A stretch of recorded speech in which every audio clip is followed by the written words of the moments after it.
اعوذ باللہ من الشیطان الرجیم بسم اللہ الرحمن الرحیم اللہم وفقنا لما تحب وترضى واجعل عاقبت امورنا خیرا ولا تکلنا الى انفسنا طرفت عین ابدا رب ادخلنی مدخل صدق واخرجنی مخرج صدق واجعل لی من لدنک سلطانا نصیرا۔ سورہ مبارکہ بقرہ آیات کریمہ۔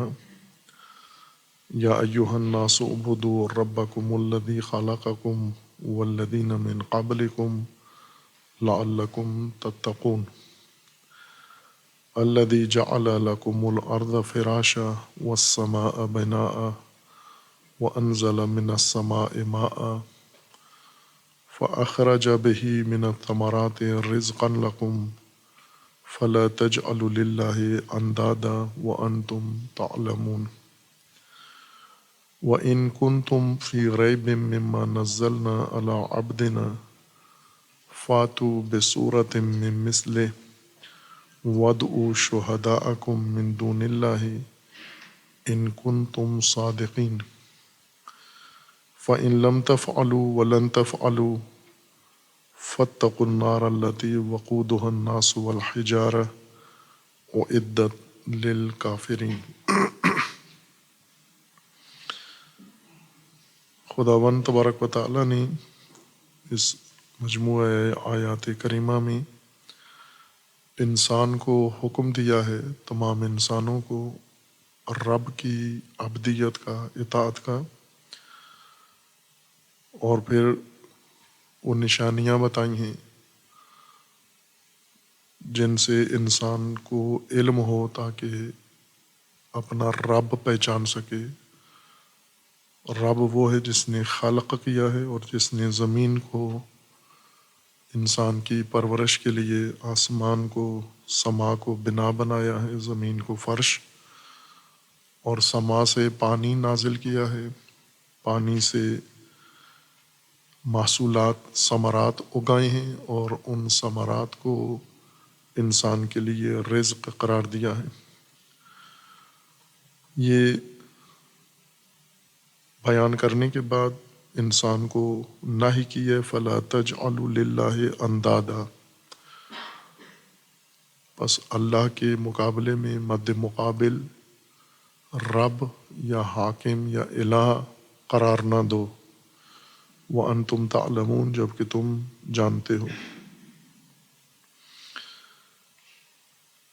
اور پھر قرآن کریم اور رسول اللہ صلی اللہ علیہ وآلہ وسلم کی حقانیت کی طرف انسان کو متوجہ کیا ہے۔ تمہاری ہدایت کے لیے اللہ تبارک و تعالیٰ نے کتاب اتاری ہے، الکتاب، اور وہ کتاب اپنے رسول نبی کے ذریعے آپ تک پہنچائی ہے۔ اگر تمہیں اس کتاب میں اور اس نبی کے دعویٰ میں ریب ہے، آپ کے دلوں میں بدگمانی ہے، یہ عدم اعتماد ہے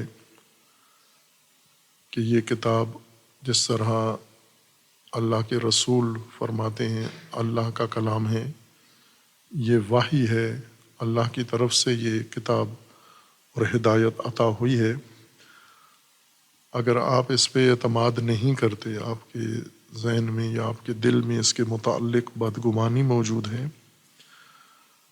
فاتو بصورت من مثلہ، تو آپ اس ما انزلنا کی مانند ایک سورہ آپ پیش کریں، وَادْعُوا شُهَدَاءَكُم مِّن دُونِ اللَّهِ، اور اللہ کے علاوہ باقی تمام گواہ و شاہد بھی ساتھ آپ بلا لیں، ان کنتم صادقین، اگر اپنی اس بد اعتمادی میں اور بدگمانی میں آپ سچے ہو تو اس کا ثبوت یہ دو کہ آپ بھی یہ اس طرح کا کلام اور اس طرح کی کلام کا ایک سورہ آپ بھی پیش کرو۔ فَإِن لَمْ تَفْعَلُوا وَلَن تَفْعَلُوا، آپ نے نہیں کیا اور نہیں کر سکتے، فَاتَّقُوا النَّارَ الَّتِي وَقُودُهَا النَّاسُ وَالْحِجَارَةُ أُعِدَّتْ لِلْكَافِرِينَ، تو پھر اس آگ سے بچو یا آگ سے اپنے آپ کو محفوظ بناؤ جس کا ایندھن انسان اور پتھر ہیں، جو کافرین کے لیے آمادہ کی گئی ہے۔ ان آیات کو عموماً مفسرین ایک عنوان کے تحت لے جاتے ہیں فوراً، اور وہ ہے اعجاز قرآن، معجزہ کی باس میں اس طرح کی آیات کو۔ یہ آیہ کریمہ جو پہلی آیا ہے، اسے اور اس طرح کی چند آیات قرآن کریم میں جنہیں قرآن کے معجزہ ہونے کی دلیل یا آیت کے طور پر پیش کرتے ہیں۔ یا دوسرا عنوان جو تفاسیر میں اس کے لیے قرار دیا گیا ہے وہ تحدی ہے، کہ یہ آیا یہ تحدی ہے، قرآن تحدی کر رہا ہے ان لوگوں کو جو اسے اللہ کا کلام نہیں مانتے، جو اسے وحی نہیں مانتے اور اسے اللہ کی طرف سے نازل کیا ہوا کلام نہیں مانتے۔ یہ دونوں عنوان، تحدی اور معجزہ یا اعجاز قرآن، یہ ایک خلط کا نتیجہ ہے کہ تحدی انتزاعی عنوان ہے۔ انتزاعی ان القابات کو یا صفات کو کہتے ہیں جو کسی شے کی حالت سے، اس کی کیفیت سے عکس کی جاتی ہیں۔ نام نہیں ہوتا اس کا، مثلاً جیسے ایک انسان کا نام علی ہے یا محمد ہے یا کچھ بھی ہے، اور وہ انسان مالدار ہے، پیسہ ہے اس کے پاس، تو اس سے ایک عنوان نکالا جاتا ہے، عکس کیا جاتا ہے، دولت مند، ثروت مند، مالدار، غنی، اس طرح کا عنوان اس سے لیا جاتا ہے۔ نام نہیں ہے اس کا، لیکن اس کی حالت، اس کی کیفیت اور اس کے حالات سے یہ صفت لی جاتی ہے۔ انہیں انتزاعی اوصاف کہا جاتا ہے اصطلاح میں، یعنی دوسری شے کی حالات سے پیدا ہونے والا مفہوم یا عنوان۔ انسان سے بھی یہ صفات عکس کی جا سکتی ہیں اور انسان کے افعال سے بھی۔ جیسے اگر کوئی شخص گفتگو کر رہا ہوتا ہے تو ہم اس کی گفتگو سے، اس کی گفتگو سن کر، اس کی گفتگو کے انداز سے بہت سارے عناوین خود ہم انتزاع کرتے ہیں، عکس کرتے ہیں کہ اس شخص کی گفتگو مثلاً عالمانہ گفتگو تھی، اس کی گفتگو مدلل گفتگو تھی، یا اس کی گفتگو غمگین گفتگو تھی، خوشحال کنندہ گفتگو تھی، بے دلیل گفتگو تھی۔ یہ تمام صفات اس کی گفتگو کی کیفیت سے ہم عکس کرتے ہیں۔ اگر ایک انسان کسی دوسرے انسان کو ایسی بات کرے کہ آپ یہ کام کریں اور اسے توقع یہ ہو کہ یہ نہیں کر سکتا یہ کام، جو ہر روز ہم مشاہدہ کرتے ہیں آپس میں، افراد میں، ایک آدمی ایک کام کرتا ہے، دوسرے لوگ تاثر یہ دیتے ہیں کہ یہ تو کوئی ایسا عجیب انوکھا کام نہیں ہے، یہ تو ہم بھی کر سکتے ہیں۔ ایسے میں وہ پہلا آدمی اسے یہ تجویز دیتا ہے کہ آپ کر کے دکھائیں، اگر کر سکتے ہیں تو آپ کر کے دکھائیں۔ اس طرح سے کسی آدمی کو دعوت دینا عمل کی جس کے بارے میں توقع ہو کہ یہ نہیں کر سکتا، اس کے بس کی بات نہیں ہے، یہ اس کام کو انجام دینے سے قاصر ہے، اسی کو اس کام کی دعوت دینا، یہ ثابت کرنے کے لیے کہ یہ نہیں کر سکتا، اس کو عربی میں تحدی کہتے ہیں۔ تحدی یعنی کسی کو خطرے میں ڈالنا، اصل لغوی معنی خطرے کی دعوت دینا یا کسی کو خطرے میں دھکیل دینا۔ خطرہ موجود ہے، وہ شخص جانتا ہے یہ خطرہ ہے اور وہ ہچکچاتا ہے خطرے میں ڈالنے سے، دوسرا آدمی اسے اکساتا ہے کہ آپ جو خطرہ نہیں ہے۔ یہ معمولاً ہوتا رہتا ہے روزانہ، کسی شخص کو ہم دوسرے اس کو اکساتے ہیں کہ جو یہ کام کرو، وہ ڈر رہا ہوتا ہے کہ میں نے یہ کام کیا، مجھے کوئی نقصان پہنچ سکتا ہے۔ خطرے میں اکسانا، خطرے میں ڈالنا، خطرے کے کودنے کی دعوت دینا، دوسرے کو خطرہ مول لینا، یہ تحدی کہلاتا ہے۔ خوب یہ ایک انتزاعی عنوان ہے، خود قرآن نے اس کو تحدی کا لفظ استعمال نہیں کیا، قرآن میں استعمال بھی نہیں ہوا لفظ تحدی، لیکن آیہ کریمہ کا لہجہ ایسا ہے کہ جو لوگ قرآن کو اللہ کا کلام نہیں مانتے، انہیں کہا گیا کہ اگر تمہارے دلوں میں ریب ہے، یعنی بد اعتمادی ہے قرآن کی نسبت اور بدگمانی ہے تمہارے دلوں کے اندر، تو پھر تم بھی ایسا کلام لاؤ، پیش کرو، اس توقع کے ساتھ کہ یہ نہیں کر سکتے، یہ کام ان کے بس کی بات نہیں ہے۔ اس لیے اس لہجے سے تحدی کا عنوان انتزاع کیا گیا ہے، عکس کیا گیا ہے۔ تحدی خود قرآنی عنوان نہیں ہے، قرآن کریم میں لفظ تحدی استعمال نہیں ہوا۔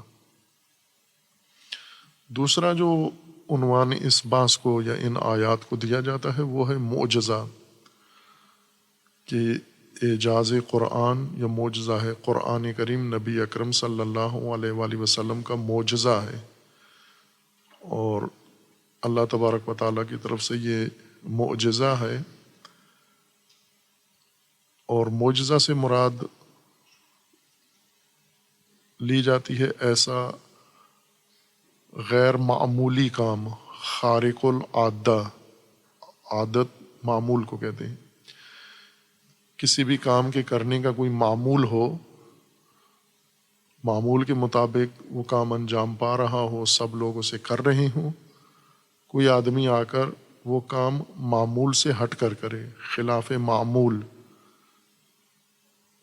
معمول طریقے سے وہ کام کر دے، جس کے انجام دینے سے عام آدمی، معمولی آدمی ناتوان ہو، قاصر ہو، اس کو معجزہ کہتے ہیں۔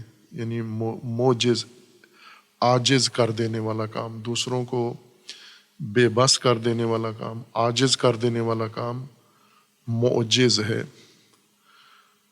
اور نبی اکرم صلی اللہ علیہ وآلہ وسلم یا تمام انبیاء کرام جو اللہ تبارک و تعالیٰ نے مبعوث فرمائے ہیں انسان کی ہدایت کے لیے، انہیں اللہ تعالیٰ نے ایک ایسی طاقت و توانائی دی ہے کہ وہ لوگوں کے سامنے اس قسم کے خارق العادہ یا خلاف معمول کام انجام دیتے ہیں، جن کے انجام دینے سے عام آدمی قاصر ہوتے ہیں، ان کے لیے ممکن نہیں ہوتا یہ کام معمول کے مطابق کرنا، لیکن نبی یہ کام اللہ تبارک و تعالیٰ کی دی ہوئی طاقت سے کرتے ہیں۔ ان غیر معمولی کاموں کو، خارق العادہ کاموں کو معجزہ کہا جاتا ہے، یہ معجزہ ہے۔ اب یہ اصطلاح بھی قرآن کریم کی نہیں ہے، یہ علم کلام کی اصطلاح ہے، اور یہ تعریف بھی معجزہ کی علم کلام نے کی ہے۔ علم کلام عقائد کا علم، جس علم میں عقائد پڑھائے جاتے ہیں، بتائے جاتے ہیں، بحث کی جاتی ہے، دلائل پیش کیے جاتے ہیں، اور جس علم میں عقیدہ کی تشریح کی جاتی ہے اور عقیدہ پر ہونے والے اعتراضات اور شبہات کا جواب دیا جاتا ہے۔ اس علم کو علم العقائد یا علم الکلام کہتے ہیں۔ اس کی وجہ تسمیہ، کلام تو گفتگو کو کہتے ہیں، بعض عقائد کی کرتے ہیں، نام مناسب نہیں رکھا ہوا علم کے لیے. جیسے علم الاحکام ہے، فقہ علم الاحکام ہے، چونکہ احکام اس میں بیان کیے جاتے ہیں. اور دوسرا علم ہے علم الاخلاق، اس میں خلقیات کی بات کی جاتی ہے. یہ دونوں نام اپنے کام کے مطابق ہیں. یعنی احکام کے علم کو علم الاحکام اور اخلاق کے علم کو علم الاخلاق کہتے ہیں.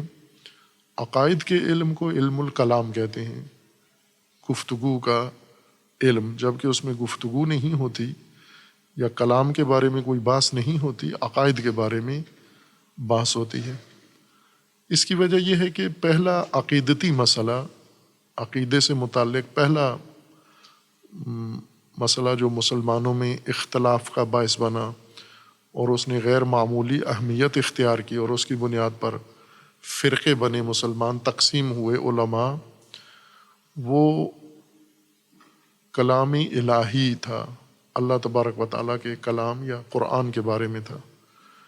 اور وہ بات یہ تھی کہ آیا قرآن مخلوق ہے یا نہ، قرآن قدیم ہے، قرآن خلق ہوا ہے، مخلوقات میں سے ہے، اور حادث ہے قرآن، یا قدیم ہے، خلق نہیں ہوا. یہ بات مسلمانوں کے اندر چھڑی، پھر بہت شدت اس نے اختیار کر لی اور درباروں میں سیاسی باس میں تبدیل ہو گئی، اور اس بنیاد پر فرقے بننا شروع ہوئے. اور یہ موضوع اس علم کے لیے قرار پایا. پھر اس کے بعد اور بہت سارے اختلافی مسائل، اعتقادی اختلافی مسائل باس ہونا شروع ہوئے، اور تدریجاً ایک علم وجود میں آ گیا جسے علم الکلام کا نام دے دیا گیا، چونکہ اس کا پہلا مسئلہ جو علماء کے درمیان چھڑا وہ کلام الہی کے متعلق تھا. اصل بات علم عقائد کی ہے کہ عقیدہ کے بارے میں اس میں بات ہوتی ہے. عقائد میں جیسے توحید ہے، اللہ تبارک و تعالیٰ کی ذات ہے، صفات ہیں، توحید الہی ہے، اور معاد جن چیزوں پر ایمان رکھنا ضروری ہے، نبوت ہے. اور اب پھر آگے فرق آ جاتا ہے شیعہ اور غیر شیعہ میں. شیعہ کا علم کلام وسیع ہے، اس میں نبوت کے بعد امامت کی بات بھی علم کلام کا حصہ ہے، اور توحید کے بعد عدل. لیکن باقی فرق میں یہ دو موضوع کلامی موضوعات نہیں ہیں، بلکہ توحید ہے، معاد ہے اور نبوت ہے، اور ان سے متعلقہ باقی جو ابحاث ہیں. نبوت کی بات میں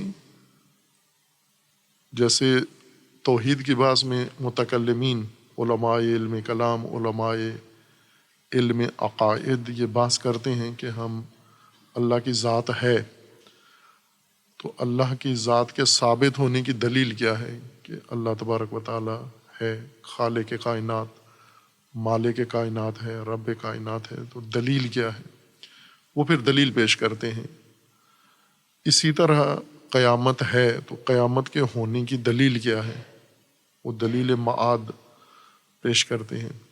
پھر نبوت میں جب آتے ہیں کہ نبوت ایک حقیقت ہے، اللہ تبارک و تعالیٰ نے انبیاء مبعوث کیے ہیں اور نبی ہونا ضروری ہے، نبوت کا منصب اللہ کی طرف سے مقرر کیا گیا ہے. تو ساتھ پھر دلیل پوچھتے ہیں کہ دلیل کیا ہے کہ نبوت کی ضرورت ہے.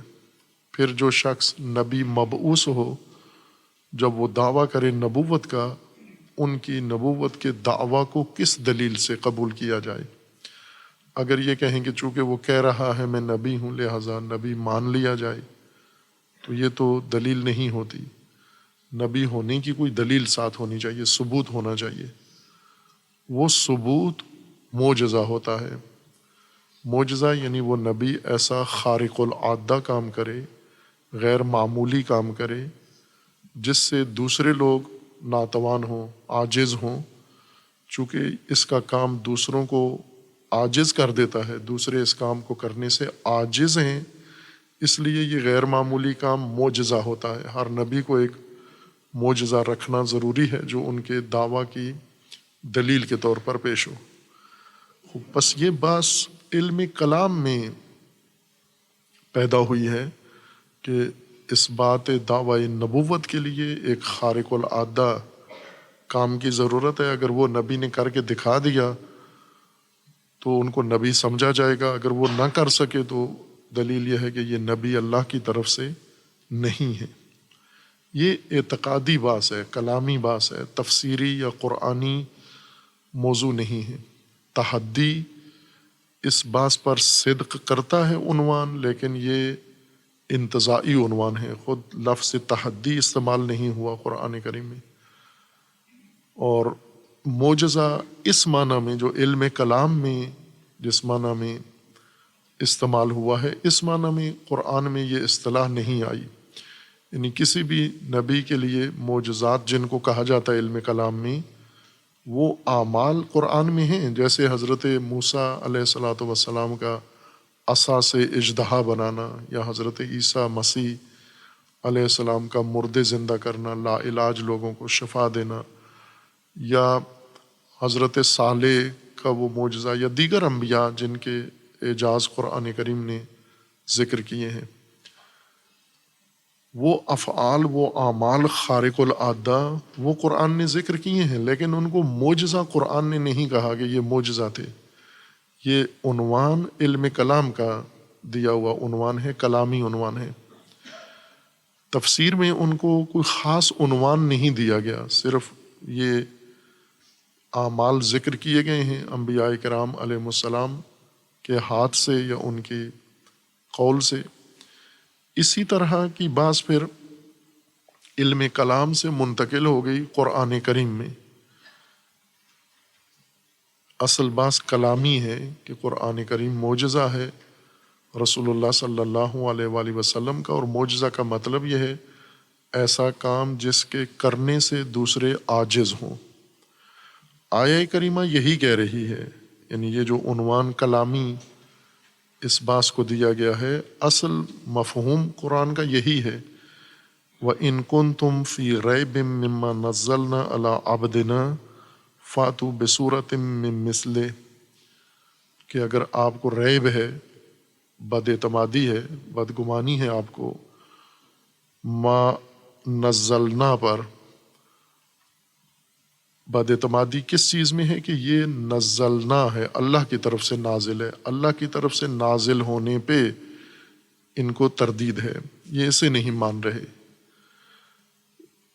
ان کے سامنے جو کلام رسول اللہ صلی اللہ علیہ وآلہ وسلم پیش کر رہے ہیں قرآن، وہ تو انہوں نے دیکھ لیا ہے، سن لیا ہے، لیکن یہ کہ یہ اللہ کا کلام ہے اس کو نہیں مان رہے، اس کے بارے میں ریب ہے ان کے اندر۔ ان ریب والے لوگوں کو حکم یہ ہے یا دعوت یہ دی گئی ہے کہ اگر یہ اللہ کا کلام نہیں ہے، دوسرے لفظوں میں رسول اللہ کا اپنا کلام ہے، یا رسول اللہ صلی اللہ، چونکہ نازل تو نہیں ہوا، نازل نہ ہونے کا مطلب یہ ہے کہ خود جو صاحب کلام ہیں پیش کر رہے ہیں ان کا اپنا ہے، یا انہوں نے کسی اور اللہ کے علاوہ کسی اور منبع سے یہ کلام لیا ہے، کسی انسان سے لیا ہے، کسی مذہب دین سے لیا ہے، کسی اور جگہ سے تعلیم حاصل کی ہے، یا کسی سے مدد لی ہے، اور یہ کلام بنایا ہے اور اسے منسوب اللہ کی طرف کر دیا ہے۔ اگر تمہارا یہ ریب ہے تو اس کا مطلب یہ ہے کہ رسول اللہ نے اگر خود کیا ہے تو آپ بھی پھر کر سکتے ہو، اور اگر رسول اللہ نے کسی اللہ کے علاوہ کسی سے یہ لیا ہے یہ کلام تو آپ بھی لے سکتے ہو۔ تمہارے گمان کے مطابق، تمہاری بد اعتمادی کے مطابق کہ یہ اگر اللہ کا کلام نہیں ہے، انسان کا ہے، بشر کا کلام ہے، تو پھر تو معمول ہونا چاہیے، آپ بھی بشر ہو اور آپ کا دوسرے لوگوں سے بھی تعلق ہے، تو آپ لا سکتے ہو اس طرح کی چیز، تو لے آئیں۔ اگر آپ لے آئے اس کی مانند، اس کی مثل، تو آپ کے ریب کو یقین مل جائے گا کہ آپ کا بد اعتمادی ٹھیک تھی، کہ یہ تو انسان کر سکتا ہے، ایسا کلام بنا سکتا ہے، پیش کر سکتا ہے، ثبوت یہ ہے کہ ہم لے آئے ہیں آپ کے پاس۔ اور اگر آپ نہیں لا سکے، جس طرح قرآن نے فرمایا کہ نہیں لا سکے اور نہیں لا سکو گے، تو پھر آپ کو ماننا چاہیے کہ یہ اللہ کا کلام ہے، یعنی یہ نزلنا ہے، ہم نے نازل کیا ہے، یہ رسول اللہ صلی اللہ علیہ وآلہ وسلم نے خود نہیں بنایا، گھڑا نہیں ہے۔ آگے بعد میں یہ موضوع کثرت سے جائے گا، یعنی اس ریب کی، مریب لوگوں کے ریب کی، بد اعتمادی کی بھی وضاحت ہوگی کہ وہ کیا کیا کہتے تھے قرآن کریم کے بارے میں۔ کبھی وہ کہتے تھے یہ شعر ہے، کبھی وہ یہ کہتے تھے یہ اساطیر ہیں، یہ قصے ہیں، یہ کہانیاں ہیں، کبھی وہ یہ کہتے تھے یہ افطرا ہے۔ اس طرح کے عناوین مختلف دیتے تھے، یہ ماننے کے لیے تیار نہیں تھے کہ یہ نزلنا ہے، یعنی منزل ہے، اللہ کی طرف سے اترا ہوا اور عطا شدہ کلام ہے۔ اس میں ان کو دشواری ہو رہی تھی سمجھنے میں، اور قرآن بھی اس کے نازل ہونے میں، یعنی اللہ تبارک و تعالیٰ نے اس کے نازل ہونے کے ثبوت کے طور پر انہیں یہ دعوت دی ہے کہ اگر تمہارے اندر ریب ہے تو ریب کا مطلب یہ ہے کہ پھر آپ کر سکتے ہو، آپ بھی کر سکتے ہو، تو کر کے دکھا دو، آپ اپنے دعویٰ میں سچے ہو جاؤ گے، جبکہ نہ تم نے ایسا کلام پہلے لائے ہو اور نہ لا سکتے ہو اس کی مانند یہ کلام۔ اب چونکہ تحدی ہے، یعنی ایک دعوت ہے کہ او یہ کر کے دکھاؤ یہ کام، اور دوسری طرف سے لوگ اس سے عاجز ہیں، یہ صاحبان ریب اس قسم کے کلام لانے سے عاجز ہیں، تو اس کو عنوان معجزہ کا، قرآن کو معجزہ کہا جاتا ہے۔ رسول اللہ صلی اللہ علیہ وآلہ وسلم نے علم کلام میں معجزہ کہا جاتا ہے، قرآن میں اس کو ما نزلنا ما انزلہ ہی کہا گیا ہے۔ یہ ما انزل اللہ ہے، قرآن اللہ کا نازل کردہ کلام ہے، لیکن اس خصوصیت کی وجہ سے کہ اس جیسا کوئی اور بشر لا نہیں سکتا، اس لیے علم کلام نے اس کو معجزہ کا عنوان دیا ہے۔ اور پھر وہ بات علم کلام میں بھی شروع ہو گئی ہے اور قرآن میں بھی ہے کہ کس پہلو سے معجزہ ہے، دشواری کہاں ہے ان لوگوں کو قرآن کی مانند کلام لانے میں، کون سی چیز رکاوٹ ہے ان کے ہاں۔ یہاں سے پھر ایک بہت ہی لمبی بات شروع ہوئی ہے، وہ ہے وجوہ اعجاز قرآن۔ قرآن کس بنیاد پر معجزہ ہے، کس پہلو سے معجزہ ہے۔ پھر اس میں علماء اب قرآن کو پھر چھوڑ دیا اور خود محنت میں لگ گئے کہ قرآن کریم کیوں معجزہ ہے، کس وجہ سے معجزہ ہے، کس بات پر معجزہ ہے۔ خود قرآن نے اس طرف کوئی رہنمائی نہیں کی کہ اس پہلو سے معجزہ ہے، یعنی قرآن نے یہ کہا کہ اگر یہ ما نزلنا نہیں ہے اور تمہارا ریب ہے، تمہارے اندر بد اعتمادی ہے، تو پھر تم بھی لے کر آؤ، اور نہیں لا سکے ہو اور نہ لا سکو گے، بس اس حد تک قرآن نے کہا ہے۔ لیکن یہ نہیں بتایا کہ قرآن میں کون سی خوبی ہے، کون سی خصوصیت ہے جو دوسروں کے لیے ممکن نہیں ہے، جسے دوسرے نہیں لا سکتے۔ علماء نے خود محنت شروع کی ہے کہ ہم تلاش کریں، بالآخر جب نہیں لا سکتے عام آدمی، اللہ تبارک و تعالیٰ کے علاوہ کوئی نہیں لا سکتا، تو کون سی وجہ ہے، کون سی ایسی خصوصیت ہے جو صرف اللہ کلام میں ایجاد کر سکتا ہے اور اللہ کے علاوہ کوئی بھی نہیں کر سکتا۔ پھر بحث جب شروع ہوئی تو ایک معروف قول یہ ہوا کہ فصاحت و بلاغت قرآن کی رکاوٹ ہے۔ قرآن فصاحت و بلاغت کے ایسے مرتبہ پر فائز ہے جو اللہ کے علاوہ کوئی بھی ایسی فصاحت و بلاغت کلام میں نہیں سمو سکتا، ایسا فصیح بلیغ کلام اللہ کے علاوہ بشر نہیں کر سکتا۔ پھر آگے بات چلی کہ فصاحت و بلاغت کے وہ کون سے اصول ہیں، ثبوت ہیں، اور اس کے بعد اس باس میں کتابیں لکھی گئیں، مجلدات لکھے گئے، بحثیں ہوئیں کہ قرآن کی فصاحت و قرآن کی بلاغت معجزہ ہے۔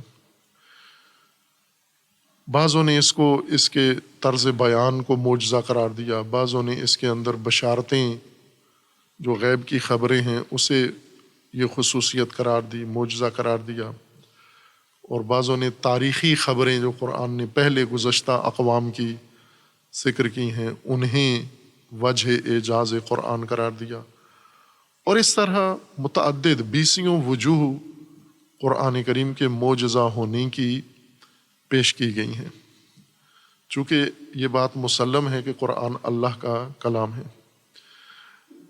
اب بعض متأخر یا معاصر بعض متکلمین نے یہ بات بھی چھیڑی ہے کہ اللہ تبارک و تعالیٰ کا یہ کلام ہے، نزلنا ہے، رسول اللہ لے کر آئے ہیں اللہ کا کلام، تو کیا رسول اللہ صلی اللہ علیہ وآلہ وسلم ایسی فصاحت بلاغت یا جو بھی قرآن کے معجزہ ہونے کی جو بھی پہلو ہے، فصاحت و بلاغت ہی فرضاً مان لیں ہم، اگر یہ ہے وجہ اعجاز قرآن، قرآن کے معجزہ ہونے کا پہلو اور خصوصیت، تو کیا رسول اللہ کر سکتے ہیں یہ کام؟ ایسی فصاحت و بلاغت رسول اللہ پیش کر سکتے ہیں؟ یہاں فصاحت و بلاغت، یہاں موضوع یہ ہے کہ قرآن اللہ کا کلام ہے، رسول اللہ کا نہیں ہے۔ تو معجزہ میں یہ اب کلامی بات ہے جو خلط ہو گئی ہے تفسیر کے ساتھ۔ تفسیر میں جو بات ہے وہی ہونی چاہیے، جو علم کلام میں ہے وہ علم کلام میں ہونی چاہیے۔ بھلے اگر کسی کلامی بات سے تفسیر کا موضوع واضح ہوتا ہے تو وہ ضرور، یعنی قرآن کی تبیین میں کوئی کلامی مطلب اگر مفید ہے تو وہ ضرور ذکر ہونا چاہیے، لیکن یہ جو ہو گیا ہے معجزہ کی بات میں وہ مکمل علم کلام اٹھ کر قرآن میں منتقل ہو گیا ہے، اور بعض کو پھر تفسیر سے نہیں کلامی طرز سے آگے بڑھایا گیا ہے۔ یعنی اب مثلا قرآن معجزہ ہے، کوئی تفسیری دلیل نہیں ہے، سب کلامی دلیلیں ہیں اس کے لیے۔ مثلا کیوں قرآن فصاحت و بلاغت کے لحاظ سے معجزہ ہے؟ چونکہ جب قرآن نازل ہوا تھا تو اس وقت عربوں کے ہاں جو رائج علم تھا، مہارت تھی اعراب کی، وہ فصاحت و بلاغت ہی تھی۔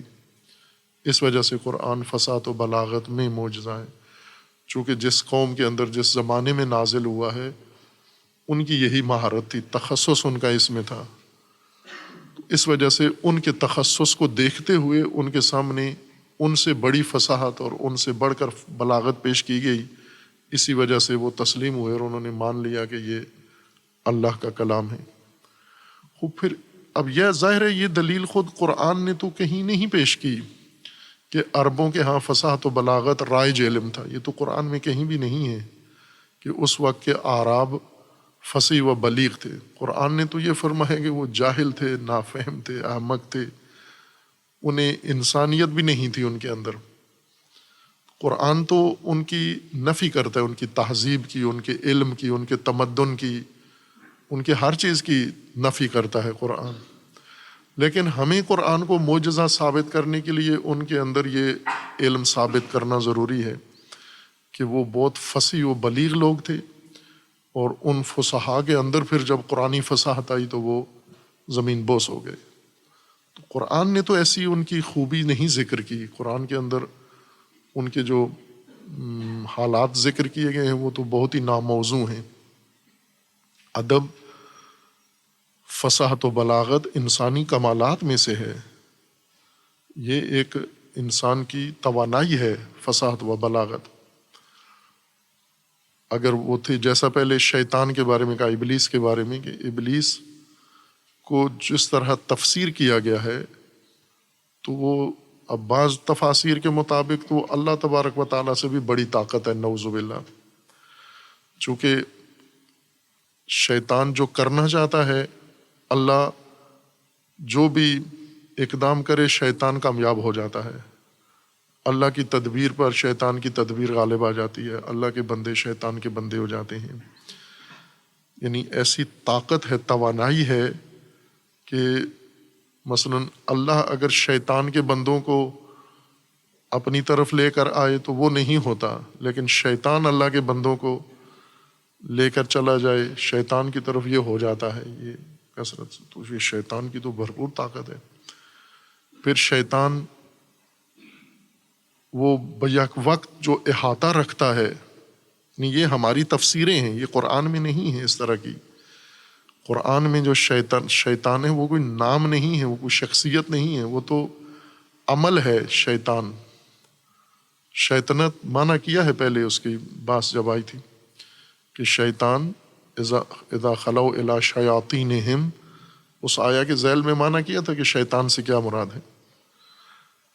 یہ جو ہم تفسیر کرتے ہیں شیطان کی، یہ واقعا ناقابل تسخیر ہے۔ انسان تو کیا، انسان تو اس کے سامنے بے بس ہے۔ آپ کی تفسیر کے مطابق تو نعوذ باللہ اللہ سے بھی بڑی طاقت ہے یہ شیطان۔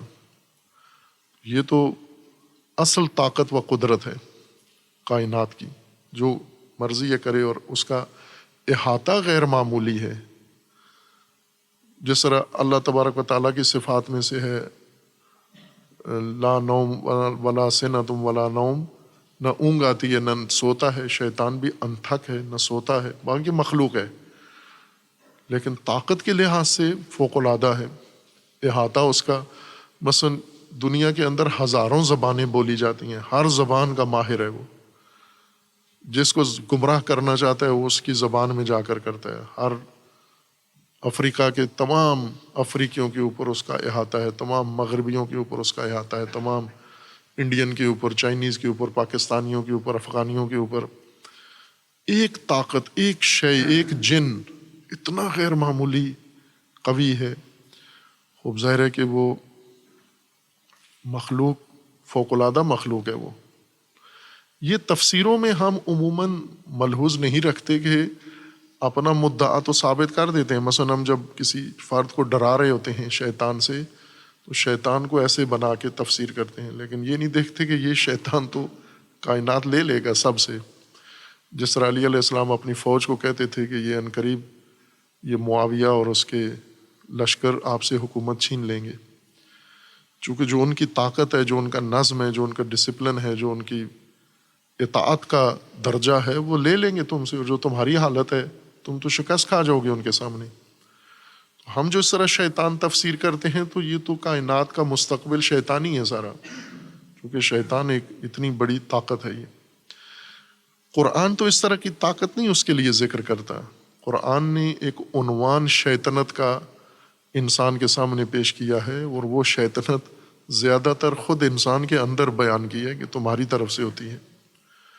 بیرونی طاقت نہیں ہے شیطان، تمہاری اندرونی طاقت ہے، انسانی ایک عمل ہے شیطنت، اور انسانی شیطان انسان کو تباہ کرتا ہے،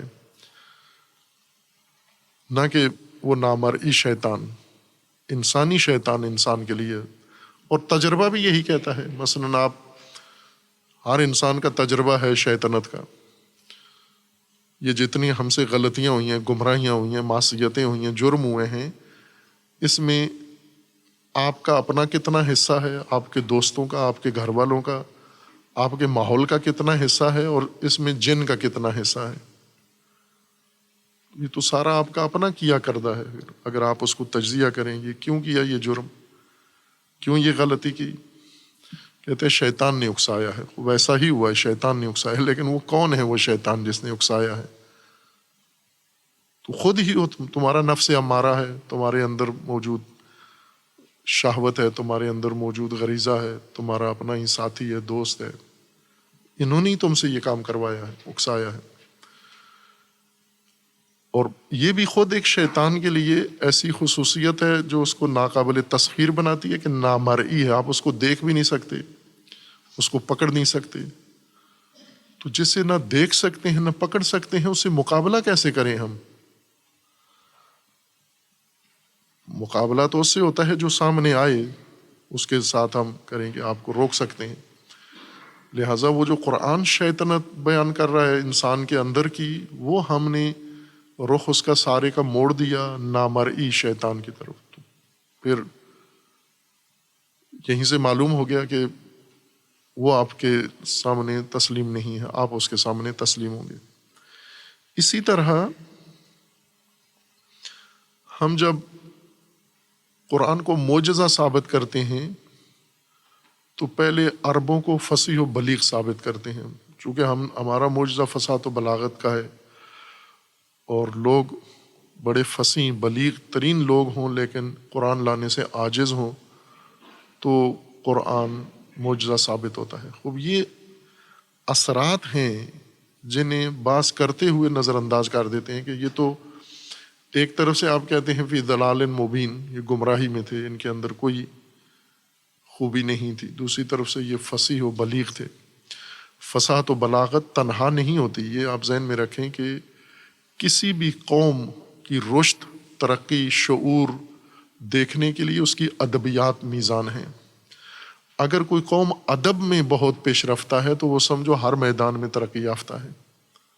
جس قوم کا ادب عالی ہے وہ ادب تنہا بوٹی نہیں ہے، جنگلی بوٹی ایک بوٹی اگ کے بڑھ کے اتنی آ گئی۔ ادب در حقیقت ترجمان ہے تمام تہذیب کا، ادب نکلتا ہی تہذیب سے ہے۔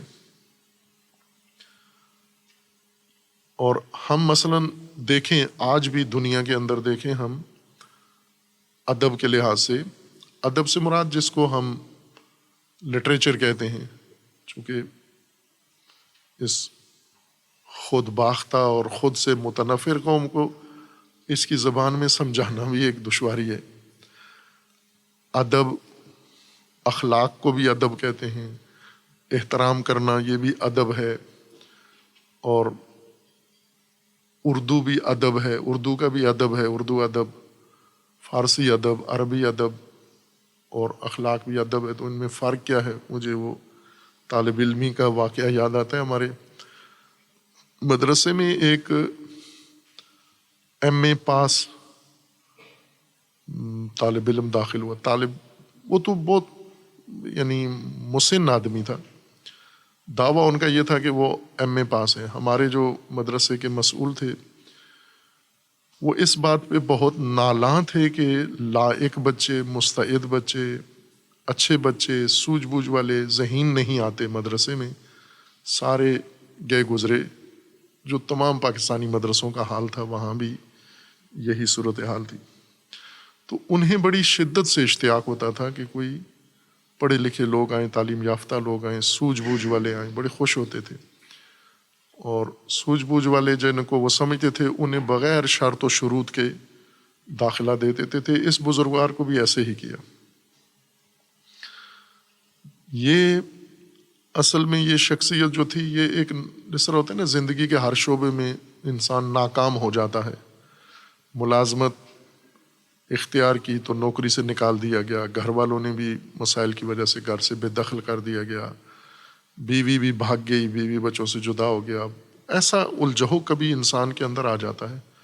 وہ اصل بزرگوار ان مسائل کا شکار تھے اور انہیں رہنے کے لیے کوئی جگہ نہیں تھی، تو انہوں نے مدرسے کو پناہ گاہ بنایا اور یہ بہت خوش ہوئے کہ یہ تعلیم یافتہ آدمی ہیں اور اسے بڑی اہمیت دی گئی۔ ان دنوں انہیں شروع کرایا گیا پہلا سبق ادبیات کا، عربی پڑھانے کا، کہ زبر زیر پیش، زبر زیر پیش کو حرکت کہتے ہیں اصطلاح میں۔ یہ حرکات ہیں، ایک حرکت کا نام زبر ہے، ایک حرکت کا نام لفظ کی حرکات۔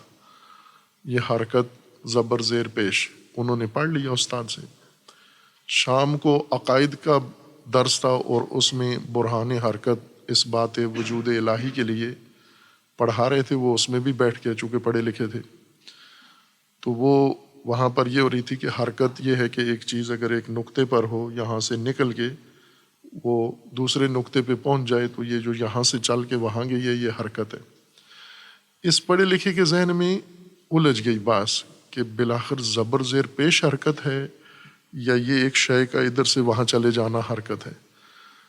تو انہوں نے خود سے پھر اس کو جمع کیا، اکٹھا کیا، اور دوسرے دن جب یہ ادبیات کا درس سنانے کے لیے گئے، استاد نے پوچھا حرکت بتاؤ، حرکات ثلاثہ، تو انہوں نے کہا کہ ایک حرکت پی ہے، ایک حرکت او ہے، ایک حرکت زی ہے، بجائے زبر زیر پیش کے انہوں نے یہ کہا۔ اب استاد حیران تھے کہ میں نے اس کو زبر زیر پیش پڑھایا ہے اور یہ کچھ اور بولیاں بول رہا ہے۔ تو استاد نے باقی سینئر طلبا کو بلایا کہ یہ نیا تعلیم یافتہ آدمی آیا ہے، اس کا سنو میں نے پڑھایا کیا ہے اور بتا کیا رہا ہے۔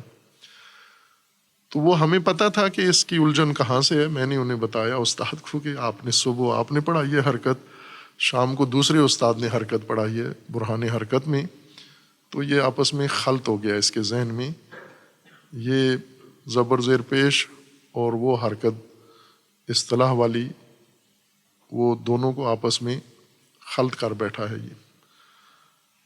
خوب یہی کام سب کے ساتھ ہو رہا ہے، وہ پڑھے لکھے سارے یہاں پائے جاتے ہیں۔ مثلا ہم غیر شعوری طور پر دیکھیں تو وہ خلط جو ہے جو اس کے ذہن میں پیش آیا تھا اس بزرگوار میں، یہ سب کے ذہنوں میں مذہبی تعلیم کے اندر موجود ہے۔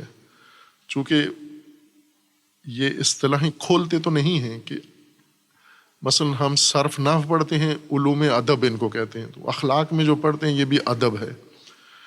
تو اب اگر کوئی پڑھا لکھا اس طرح کا حواس باختہ خلط کر بیٹھے آپس میں کہ مثلا احترام کرنا یا یہ آداب اسلامی ہیں، آداب انسانی، آداب قرآنی ہیں، اور یہ جو ہم صرف نحو پڑھتے ہیں یہ بھی ادب ہے، تو یہ دونوں کس وجہ سے ادب ہیں؟ ادب کیوں کہتے ہیں اس کو؟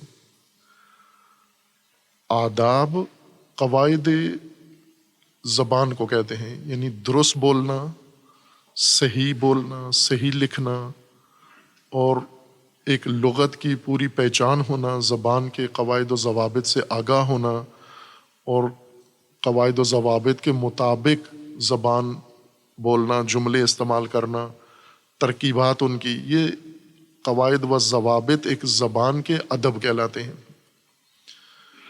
اور جتنا جو قوم زبان کے قواعد و ضوابط میں زیادہ پختہ ہے، وہ دوسرے علوم فنون میں بھی اتنی ہی پختہ ہے، چونکہ زبان کے قواعد و ضوابط، زبان بلا معنی تو نہیں ہوتی، زبان کسی حقیقت کی ترجمانی کے لیے ہوتی ہے۔ یعنی اگر کسی قوم کے پاس علم ہے تو زبان کے ذریعے اس کو پیش کرے گا، اگر کسی کے پاس تربیت ہے تو زبان کے ذریعے اسے پیش کرے گا، اگر کسی کے پاس کوئی تجربہ ہے تو پھر زبان کی ضرورت پڑتی ہے کہ یہ تجربہ زبان کے ذریعے سے اسے پیش کرے۔ لیکن اگر کسی قوم کے پاس کچھ بھی نہیں ہے تو اس کے پاس زبان کی اس کو ضرورت ہی نہیں ہے، چونکہ زبان تو ایک ترجمانی کے لیے وسیلہ ہے۔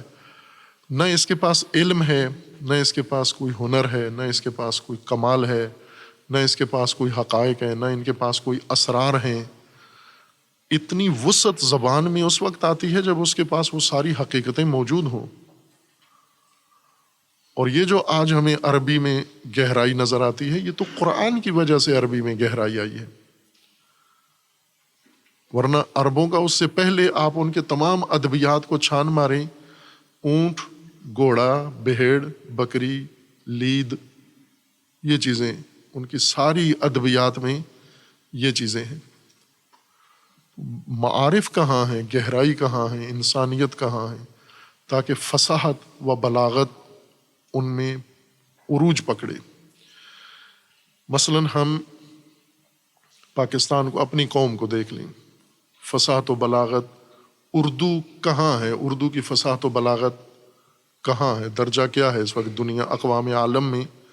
مثلا ہم عربی کی فصاحت و بلاغت دیکھیں، فارسی کی فصاحت و بلاغت دیکھیں، اور ہم اگر باقی زبانوں کی فصاحت و بلاغت دیکھیں اور اردو کی فصاحت و بلاغت دیکھیں، تو آپ کو اندازہ ہوگا کہ اردو بولنے والے کہاں کھڑے ہیں جہاں ان کی زبان کھڑی ہے۔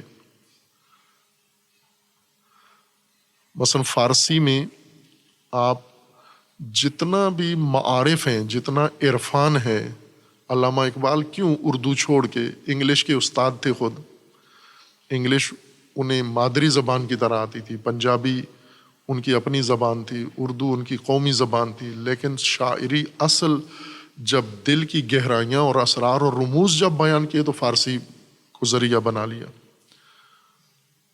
چونکہ جس زبان کے اندر یہ گنجائش ہے کہ وہ معارف کو زیادہ بہتر ترجمانی کر سکتی ہے، اس کا مطلب یہ ہے کہ اس زبان کے پیچھے جو تہذیب ہے، جو قوم ہے، جو تاریخ ہے، وہ مالا مال ہے، بہت بھری ہوئی ہے۔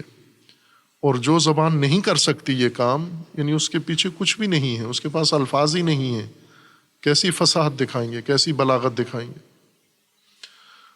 مثلا فارسی شعراء کو آپ دیکھیں جو ادیب ہیں، فارسی ادیب جیسے ملا رومی ہے مثلا، وہ ملا رومی کے بارے میں جو لوگ اس کے فن سے آشنا ہیں، فصاحت و بلاغت جانتے ہیں، جیسے علامہ اقبال ہیں، آپ ملا رومی، اقبال کی زبانی ملا رومی کو دیکھیں، کیا چیز ہے، کیا ہستی ہے ملا رومی بھائی، کہ صدیوں کا فاصلہ ہے دونوں کے درمیان، وہ کئی صدی پہلے ہیں، وہ 10ویں 11ویں صدی میں ظاہراً میلادی میں پیدا ہوئے ہیں، اور اقبال گزشتہ صدی کے شخصیت ہیں، بیچ میں 400-500 سال کا فاصلہ ہے یا زیادہ، لیکن اس کے باوجود علامہ اقبال اپنا ہر کمال، اپنی ہر فضیلت، اپنی ہر خوبی کو رہین ملا رومی سمجھتے ہیں۔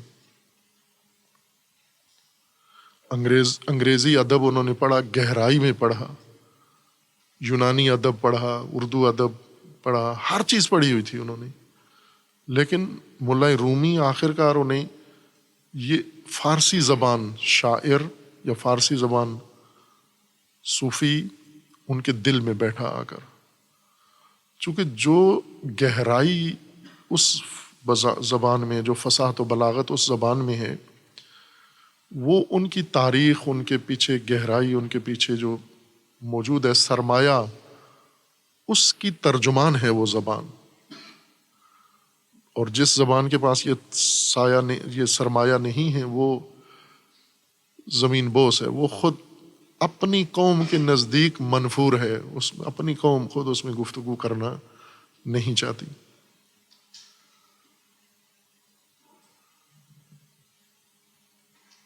بھائی کے پر صغیر میں علم و فضل یا ان کی کمی نہیں تھی، لیکن کہیں اگر فضیلت پیدا ہوئی تو وہ فارسی کے ذریعے بیان کی گئی ہے، نہ اردو کے ذریعے۔ پس یہ بات اول کہ ہم قرآن کو معجزہ ثابت کرنے کے لیے پہلے عربوں کو بہت فصیح و بلیغ ثابت کریں، یہ ایک تاریخی باس ہے، اعتقادی باس نہیں ہے، تاریخی باس ہے کہ پہلے اس کا جائزہ لے لیں۔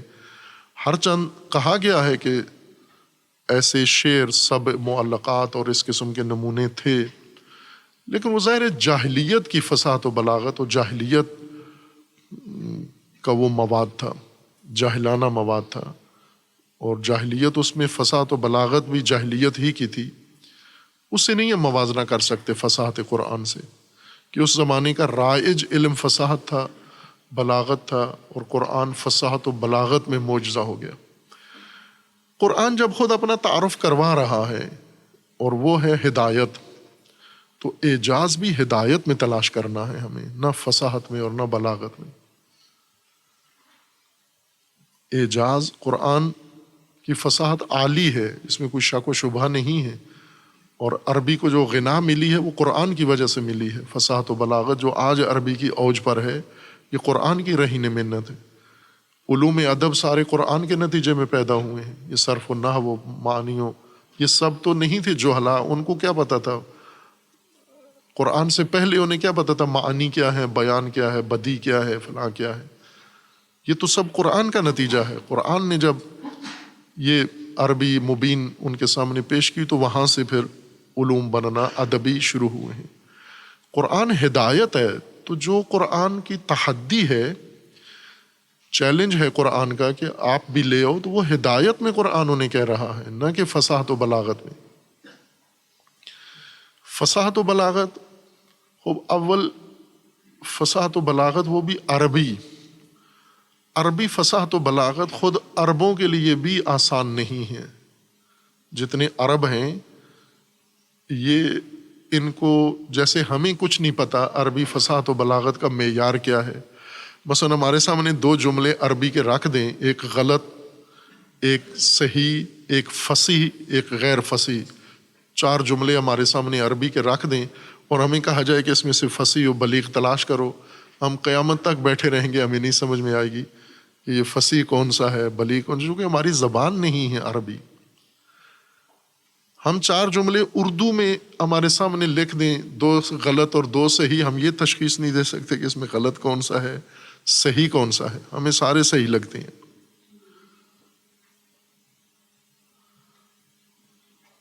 تو ایسے افراد جیسے ابھی مثلا 8 ارب آبادی ہے دنیا کی، ان 8 ارب میں سے کتنے عربی بولنے والے ہیں؟ 800 کروڑ انسان ہیں، ان میں کوئی 150 کروڑ تو چائنی زبان بولتے ہیں، تقریباً 130 کروڑ ہندی زبان بولتے ہیں، باقی اردو زبان بولتے ہیں، کچھ ملایا بولتے ہیں، کچھ انگلش بولتے ہیں، کچھ اسپینش بولتے ہیں، کچھ ترکی بولتے ہیں، کچھ افریقن زبانیں بولتے ہیں. ان میں سے عربی کتنے جانتے ہیں؟ اور یہ جو عرب ہیں ان کو بھی جا کر 2 جملے آپ بتائیں، ایک غلط اور صحیح. جیسے ہماری حالت ہے، مثلا ہم پاکستانی اردو زبان ہے، ہمارے چیف جسٹس کو اگر 2 جملے اردو میں لکھ کے دیں، ایک غلط ایک صحیح، اور اسے کہیں تشخیص دو، غلط اردو کا جملہ صحیح جملہ شرطیہ نہیں جانتا وہ، چونکہ نہ اس نے اردو پڑھی ہے، نہ وہ اردو بولتا ہے، نہ وہ اردو لکھتا ہے. آپ اپنے کسی فوجی جرنیل کو 2 جملے اردو کے لکھ دیں غلط اور صحیح، آپ حتیٰ کسی یونیورسٹی کے چانسلر کو لکھ کے دے دیں، وائس چانسلر کو، آپ اپنے وزیر اعظم کو 2 جملے لکھ دیں، یہ نہیں تشخیص دے سکتے، چونکہ یہ اردو زبان ہونے کے باوجود ان کا تسلط اردو کی ادب کے اوپر نہیں ہے. خب جب اپنی زبان سے ہی ہم اتنے نابلد ہیں، نا آشنا ہیں، تو ہم عربی کی فصاحت کیسے تشخیص دے سکتے ہیں؟ اور معجزہ تو ایسا ہونا چاہیے جو ہر قرآن کے پیروکار کو واضح ہو کہ یہ ہے اصل برتری قرآن کی، یہ کوئی نہیں لا سکتا. فصاحت عربی کی فصاحت محدود اعراب کے لیے قابل فہم ہے. اب ہم علماء کی طرف آئیں. جتنے علماء دین ہیں اہل سنت کے، شیعہ، عربی سارے پڑھتے ہیں. ان میں سے کتنے ہیں جو فصاحت تشخیص دے سکتے ہیں، بلاغت تشخیص دے سکتے ہیں؟ کتنے فیصد ہیں؟ اگر میں یہ کہوں 5% تو مبالغہ ہے. یہ 5% بلاغت و فصاحت تشخیص دے سکتے ہیں. یہ موضوع ایک ایسا ہے جو بہت ہی نادر افراد کے تخصص کا موضوع ہے، اور قرآن ایک ایسی خوبی لے کر آیا ہے فصاحت و بلاغت جو عام آدمی کی سمجھ میں ہی نہیں ہے، چونکہ ان کا تخصص نہیں ہے، شعبہ نہیں ہے یہ ان کا. قرآن ہدایت ہے، اور جب کسی کو دعوت دیتا ہے تو ہدایت میں، جب کسی کو چیلنج کرتا ہے تو ہدایت میں، جب کسی کو ناتوان کہتا ہے تو ہدایت میں. یہ ہدایت کا یہ نمونہ آپ لا کے دکھاؤ. اگر یہ نزلنا نہیں ہے، ہم نے نہیں نازل کیا، انہوں نے خود بنایا ہے یا دوسرے عام لوگوں سے کسی سے لے لیا ہے، تو پھر تو آپ بھی کر سکتے ہو نا یہ کام. ایسی ہدایت آپ بھی لے کر ہو، ایسی رہنمائی جو انسان کے ضرورتوں کے مطابق ہو، جس کے اندر انسان کی خلقت بھی واضح ہو، جس کے اندر انسان کی پرورش کا بھی حقیقت ہو، جس کے اندر اس کے انسان کی تمام تکامل کے مراحل بھی ہوں، جس کے اندر انسان کا انجام بھی ہو، جس کے اندر انسان کی یہ زندگی کے بعد دیگر زندگی بھی ہو. یہ ساری چیزیں لا کر آپ بھی دکھاؤ پھر کہ ہم پر بھی یہ اسرار، یہ راز منکشف ہوئے ہیں. خوب فصاحت ہے، اس میں کوئی شک نہیں ہے قرآن کی فصاحت و بلاغت، لیکن قلیل افراد ہیں جو اس چیز کو تشخیص دے سکتے ہیں قرآن کی فصاحت و بلاغت. مثلا حافظ قرآن الحمدللہ کثرت سے ہیں، پاکستان میں زیادہ ہیں چونکہ تراویح پڑھاتے ہیں، تو لیکن یہ صرف قرآن حفظ ہے، فصاحت نہیں. 2 آیات جو ان کو حفظ ہیں انہیں بتاؤ کہ بس اس سورہ بقرہ کی پہلی آیت اور دوسری آیت میں فصاحتی نقطے اور بلاغی نقطے بیان کرو، اس کو کیا پتہ حافظ کو. قاری قرآن جو اتنی خوبصورت تلاوت کرتے ہیں، تجوید، ادائیگی، تلفظ، مخرج بہت عالی ہے، انہیں کہیں اب فصاحت بھی ساتھ بیان کرو. مثلا یہی آیہ کریمہ یا ایھا الناس اعبدوا ربکم الذی خلقکم والذین من قبلکم لعلکم تتقون، اس میں فصاحتی نقطے اور بلاغی خصوصیات کیا ہیں؟ نہ قاری کو پتہ، نہ حافظ کو پتہ، نہ مفسر کو پتہ. لیکن یوں نہیں کہ کسی کو بھی نہیں معلوم ہے، ان کو جو بہت نادر چند افراد ہیں جن کو جیسے اردو ادب ہے، اردو ادب کے صحیح زبان کی خصوصیات کیا ہیں، اس آپ کے زمانے میں کتنے ادیب ہیں. میں یہ اکثر پڑھتا ہوں ان کے ادیبوں کے کتابیں بھی اور ان کے تحریریں بھی پڑھتا ہوں. اس پوری مدت میں مثلا جو کالم لکھتے ہیں، ایک ادیب ہے، ایک واحد ادیب ہے آج کل کے معاصر لکھنے والوں میں جس کو اردو ادب پر مکمل عبور ہے. یعنی انسان جب پڑھتا ہے اس کا کالم تو اندازہ ہوتا ہے کہ یہ واقعاً ادیب انسان ہے. یہ باقی کون ہیں؟ یہ مکھی پہ مکھی مارنے والے، چونکہ نہ ان کو ادب انہوں نے پڑھا ہے، صحافی ہیں، اور نہ ان کے مخاطبین کو ادب سے آشنائی ہے. مکھی پہ مکھی مار کے اس کو ادب کے طور پر پیش کر دیتے ہیں. خوب پس قرآن کریم ہدایت ہے، اور ہدایت میں کہہ رہا ہے کہ یہ ہم نے نازل کیا. یہ ہدایت آپ کو شک ہے اس میں، آپ کو ریب ہے، بد اعتمادی ہے، بدگمانی ہے تمہارے اندر.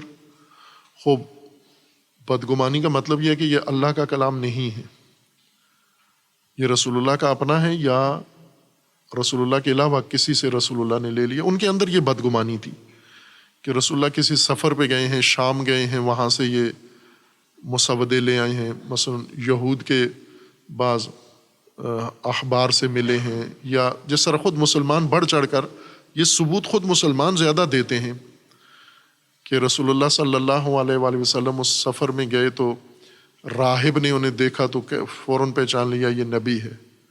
راہب نے، پادری نے دیکھا یہ نبی ہے. خوب اسی طرح یا وہ دوسرے مسیحی تھے، وہ حضرت خدیجہ کے کیا تھے، ماموں خالو،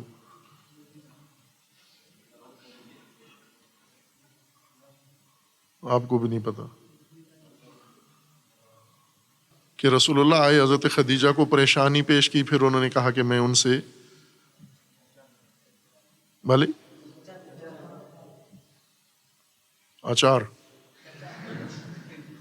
کون تھے، نام کیا تھا ان کا؟ ورقہ بن نوفل. ورقہ بن نوفل تو مسلمان تو نہیں تھے، لیکن حضرت خدیجہ کے ذریعے جب رسول اللہ کی پریشانی پہنچی تو انہوں نے کہا یہ نبی کے حالات ہیں، جو آپ بتا رہی ہیں یہ نبی کے حالات ہیں.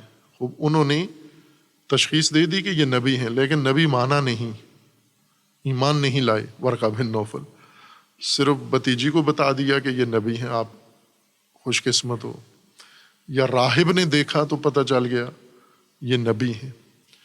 خب جب آپ خود اس طرح کی کہانیاں، داستانیں بنا کے پیش کرو گے تو ان کا تو پھر حق بنتا ہے نا یہ کہیں کہ یہ ورقہ بن نوفل نے ہی کچھ لکھ کے دیا تھا، اس راہب نے جس نے کہا تھا یہ نبی ہیں، یہ تعلیمات بھی انہی کی ہیں، انہوں نے ایک مسودہ دیا، یہ لے جاؤ جا کے پیش کرو. تو یہ تو ثبوت آپ خود دے رہے ہیں.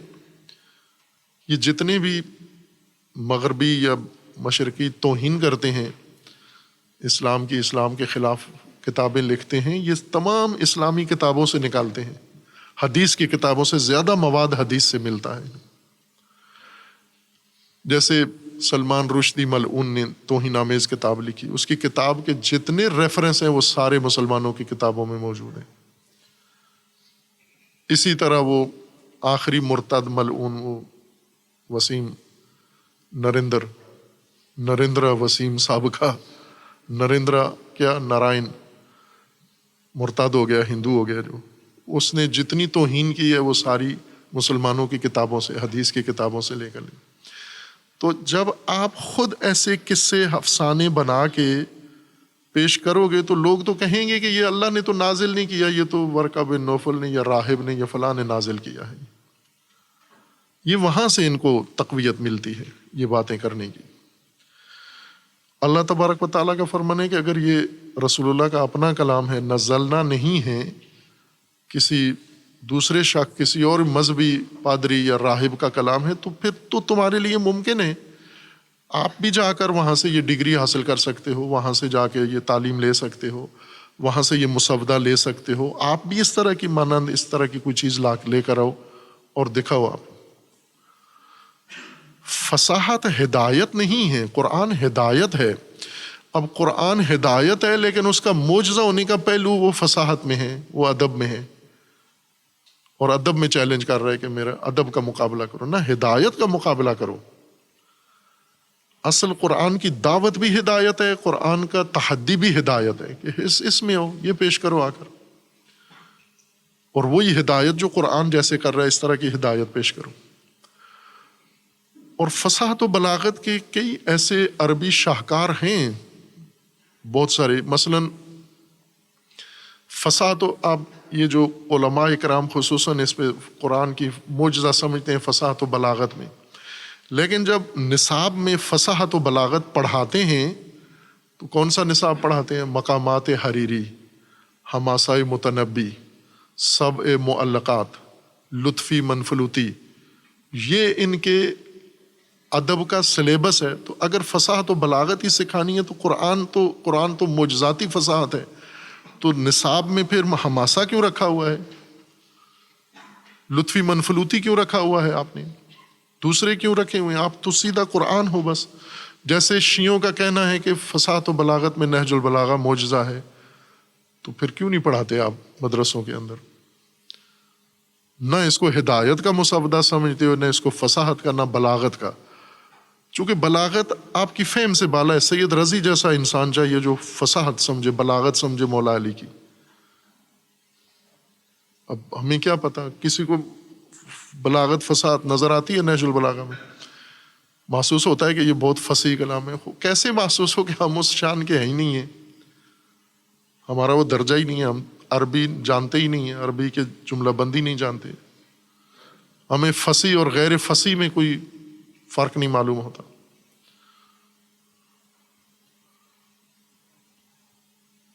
طالب علمی کے زمانے میں ایک عام آدمی مومن بیوروکریٹ تھا، اچھے پوسٹ پر تھا، وہ اس کی خصوصیت دیکھی تھی کہ وہ اس کے سامنے آپ احادیث پیش کریں، رسول اللہ صلی اللہ علیہ وآلہ وسلم کی احادیث پیش کریں، خدا رحمت کرے اسے، ظاہر اب تو نہیں ہے، ائمہ اطہار کی احادیث پیش کریں، کسی کی بھی قول پیش کریں ائمہ اطہار میں سے، وہ اس میں سے اس کو نہ بتائیں یہ کس کا قول ہے، صرف آپ جملہ پڑھیں، وہ بتا دے گا کہ اس میں مولا علی کا کلام کون سا ہے۔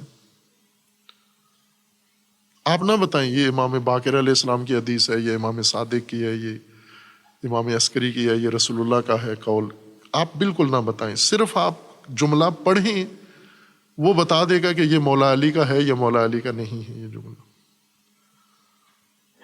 اب وہ نہ عربی جانتا ہے، اس نے صرف نہج البلاغہ ترجمہ پڑھا ہوا تھا،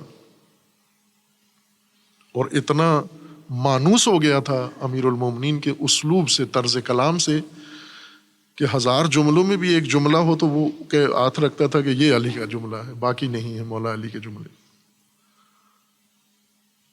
اب یہ ہو سکتا ہے، لیکن یہ نادر افراد کے بس کی بات ہے، جبکہ قرآن عام انسان کے لیے ہدایت ہے، اور قرآن جس پہلو سے تحدی کر رہا ہے وہ بھی عام انسان کے درجے کا ہونا چاہیے، یعنی عام انسان اس کو تشخیص دے سکے کہ یہ قرآنی ہدایت ہے۔ اور اب قرآنی ہدایت اگر کوئی لا کے کہے جو میں قرآن کے مقابلے میں لے کر آتا ہوں، تو دکھائیے آپ لے کر آئیں، انداد تو بنا لیے، اب لو قرآن کے مقابلے میں ہدایت لو ان کی، اپنے انداد کی جو بنا رکھیں کہ انہوں نے کیا ہدایت آپ کے سامنے پیش کی ہے۔ اس باب میں بہت مفصل ابحاث ہیں، اور عموماً وہ ابحاث تفسیر سے یا قرآن سے نکل کے چلی جاتی ہیں، دوسرے یا ادبیات کی طرف رخ چلا جاتا ہے، یا علم کلام کی طرف رخ چلا جاتا ہے، یا کسی اور سمت میں ہدایت سے رخ مڑ جاتا ہے بحث کا۔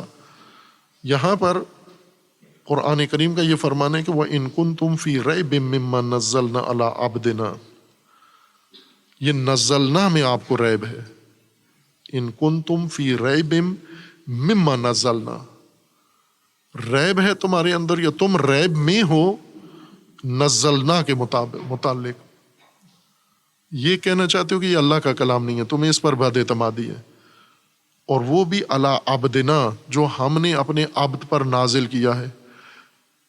اب یہاں ایک بات جو معاصر بعض متکلمین نے چھیڑی ہے وہ یہ کہ آیا رسول اللہ خود ایسی فصاحت بلاغت جو قرآن میں اللہ نے کہا کہ یہ تو اللہ کا کلام ہے، تو رسول اللہ ایسی فصاحت بلاغت پیش کر سکتے ہیں؟ اب ذرا یہ ایک معقول سوال ہے۔ پھر اور نظریہ بھی ہے کہ یہ کلام الہی ایک لحاظ سے بہت گہری بات ہے، یہاں مناسب نہیں ہے اس بات کو چھیڑنا۔ معلوم نہیں یہاں کب وہ حالات یا ماحول بنتا ہے کہ اس قسم کی ابحاث یہاں پیش کی جائیں۔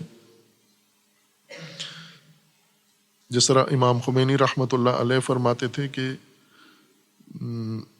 جبریل کا نزول رسول اللہ پر یا وحی، اس کی حقیقت امام فرماتے تھے کہ ہمیں اس کی ابجد بھی نہیں پتہ، الف با بھی سمجھ میں نہیں آئی۔ وحی کی حقیقت، یہ نزول قرآن، یہ کیسے ہوتا ہے؟ آیا ان رسول اللہ جاتے ہیں قرآن تک یا قرآن آتا ہے رسول اللہ تک؟ یہ کیا مسائل ہیں؟ وہ اشارہ دے کے گزر گئے کہ یہ وہ چیزیں ہیں جنہیں ہم نہیں سمجھتے۔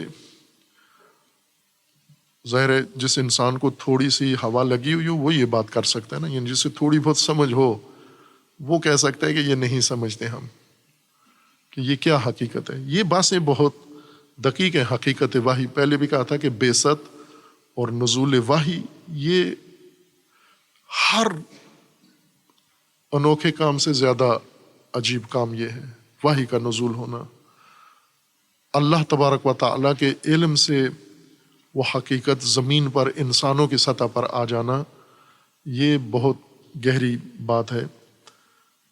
ظاہر ہے امام جیسے شخصیات ہیں جنہوں نے تھوڑی اس کی جھلک دیکھی ہوئی ہے اور انہوں نے تبیین کیا ہے اس حقیقت کو، جیسے صدر المتعلہین رضوان اللہ تعالیٰ علیہ ہیں۔ امام نے بھی انہی کے مکتب سے ظاہر ہے اس وحی کی ایک جھلک نزول کی وہاں سے دیکھ کر بیان کیا ہے۔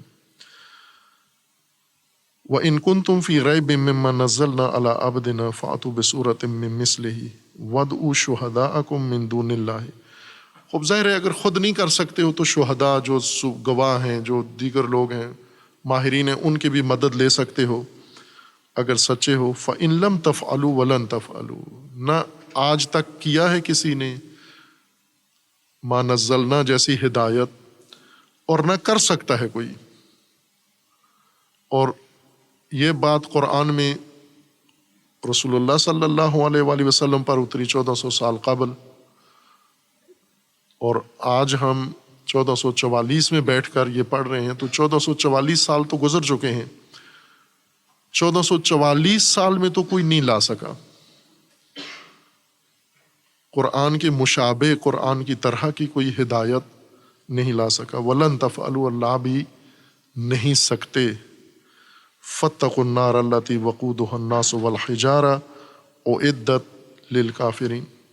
معجزہ کی بات قرآن میں نہیں ہے۔ معجزہ کی بات جہاں آئیں گے وہ معجزات، جہاں قرآن کریم نے وہ افعال انبیاء کے ذکر کی ہیں بِإِذْنِ اللہ، جیسے حضرت موسیٰ علیہ السلام کا فعل ہے یا دیگر انبیاء کرام کے، تو وہاں یہ بات ہوگی کہ یہ بِإِذْنِ اللہ کیسے کیا انہوں نے کام، یہ فعل کیسا ہے، یا پھر علم کلام ہے اس کا معجزہ کی بات کے لیے مناسب محل علم کلام ہے۔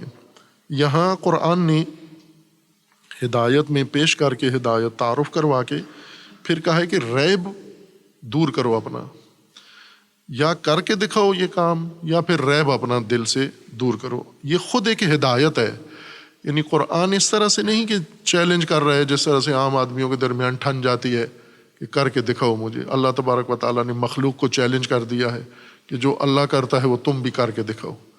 یوں نہیں ہے، اللہ تبارک و تعالیٰ نے ان کو جو ریب میں مبتلا ہیں ان کی بھی ہدایت ہے، اور ان کی ہدایت کے لیے ان کو توجہ دلائی گئی ہے کہ آپ ریب میں ہو بلا دلیل اپنے ریب کو دور کرو اپنے دل سے، کہ اگر یہ اللہ کا کلام نہیں ہے تو پھر تم کرو اس جیسا، جہاں سے آپ کہتے ہو رسول اللہ لے آئے وہاں سے آپ بھی لے ہو، جا کر آپ بھی شہداء طلب کر کے یہ کام کر لو۔ اگر نہیں کر سکے اور نہیں کر سکو گے تو فَاتَّقُوا النَّارَ الَّتِي وَقُودُهَا النَّاسُ وَالْحِجَارَةُ أُعِدَّتْ لِلْكَافِرِينَ، اسے بعد میں پیش کریں۔ صلی اللہ علیہ وسلم۔